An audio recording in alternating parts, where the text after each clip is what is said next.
आज हम बात करेंगे पीसीओएस में हमल के ठहरने या बेकायदा या गैर मुतवाजन माहवारी में हमल के ठहरने के बारे में। अस्सलाम वालेकुम, दिस इज डॉक्टर समीना तौफीक। आज हम बात करेंगे उन खवातीन के बारे में जो किसी भी हार्मोनल इम्बैलेंस का शिकार हैं या पॉलीसिस्टिक ओवेरियन डिजीज का शिकार हैं। उनकी माहवारी मुतवाजन नहीं है, उनको अपने खास दिनों का कोई आइडिया नहीं होता, तो क्या वो हमल की मुतवक्का हो सकता है उनका हमल, या गैर मुतवाजन माहवारी में हमल हो सकता है। ये गैर मुतवाजन माहवारी को समझने के लिए मेरा ख्याल है पहले मैं आपको मुतवाजन माहवारी के बारे में बताऊं। एक बालिग बच्ची जो रिप्रोडक्टिव एज में दाखिल हो चुकी है, उसकी मेनार्की का टाइम आ चुका है, तो फिर उसका माहवारी का दौरानिया मैक्सिमम जो होता है वो 5 से 7 दिन तक माहवारी का खून आता है। एक माहवारी से दूसरी माहवारी में कितना वक्फा होना चाहिए, तो वो कम से कम वक्फा 21 दिन का और ज्यादा से ज्यादा 35 दिन का होता है।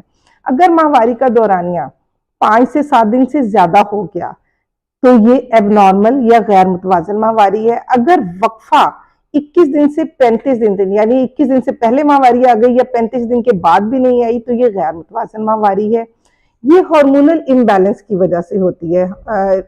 जब आप अपने गायनेकोलॉजिस्ट को विजिट करते हैं तो फिर हम FSH, LH, TSH, serum prolactin और 35 प्लस में AMH भी हम कराते हैं, ताकि हम ये देख सकें कि आपकी जो ओवरीज हैं, जो फीमेल रिप्रोडक्टिव ऑर्गन है, वहां पे क्या इशू आ रहा है जिसकी वजह से आपका यूट्रस का या ओवरीज का जो हार्मोन्स है वो किस हद तक इम्बैलेंस है, आपका साइकिल क्यों रेगुलर नहीं है। एक बात जो आज के वीडियो का की पॉइंट है कि क्या इसके दौरान हमल हो सकता है। जी हाँ, इसके दौरान हमल हो सकता है क्योंकि इसमें ओवुलेशन हो रही होती है। फर्क सिर्फ इतना है कि ओवुलेशन का टाइम आपको नहीं पता होता, क्योंकि रेगुलर साइकिल में हमें पता होता है कि 12वें, 10वें, 12वें, 14वें दिन अल्ट्रासाउंड के लिए हमने फॉलिकल ट्रैकिंग की और जब फॉलिकल मैच्योर हमें 18 से 20 मिलीमीटर का मिला तो हमें पता है कि अब ओवुलेशन होगी और अगले 24 से 36 घंटे में आप फर्टिलाइजेशन या अपना इंटीमेट रिलेशन के लिए, प्रेगनेंसी के लिए ट्राई कर सकते हैं। लेकिन इरेगुलर में आप फॉलिकल ट्रैकिंग नहीं कर सकते। एक और चीज आप कर सकते हैं, LH किट्स अवेलेबल है मार्केट में, जिसके जरिए आप ओवुलेशन का टाइम अपना मैनेज कर सकते हैं। जैसे यूरिन टेस्ट की किट होती है, ऐसे LH किट है, LH सर्च, उस पर भी अगर डबल लाइंस आती हैं तो पता चलता है कि आपका ओवुलेशन हो गई है, तो आप अपना ओवुलेटरी पीरियड अवेल कर सकते हैं। या फिर आप अल्ट्रासाउंड पर ही रहिए, जब आपका डॉक्टर जैसे जैसे एडवाइस करता है और फॉलिकल मैच्योर होता है तो फिर आप उसको अवेल कर सकते हैं। सबसे पहली बात तो ये है कि जब आपका साइकिल इरेगुलर है तो अगर आप अपना थायराइड का, अगर आपका नॉर्मल है, थायराइड की मेडिसिन लीजिए। आप अपने FSH, LH, TSH, प्रोलैक्टिन, इन तमाम हार्मोन्स में जो भी एबनॉर्मेलिटी है उसको एड्रेस करें, उसका इलाज कराएं।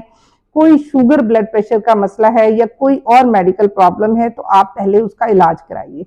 आजकल पॉलीसिस्टिक ओवेरियन डिजीज सबसे टॉप पर हैं जी, इरेगुलर साइकिल के जो रीजन है, तो पॉलीसिस्टिक ओवेरियन डिजीज का इलाज कराना बहुत जरूरी है।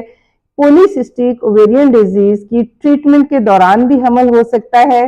पॉलीसिस्टिक ओवेरियन डिजीज का जो पेशेंट है उसे हमल ठहर सकता है बिल्कुल, लेकिन वो हमल कमजोर हो सकता है। जब तक आपका इलाज मुकम्मल ना हो उससे पहले जो हमल होगा वो कमजोर भी हो सकता है, उसमें अबॉर्शन का चांस हो सकता है। तो इरेगुलर साइकिल में आपको हमल ठहर सकता है। जरूरत इस बात की है कि रेगुलर गायनेकोलॉजिस्ट का विजिट कीजिए, अपने ओवुलेटरी पीरियड को देखिए कि कब ओवुलेशन हो रही है, उसके मुताबिक इंटीमेट रिलेशन के जरिए प्रेगनेंसी का ट्राई किया जा सकता है। अपना बहुत ख्याल रखिएगा। फी अमान अल्लाह।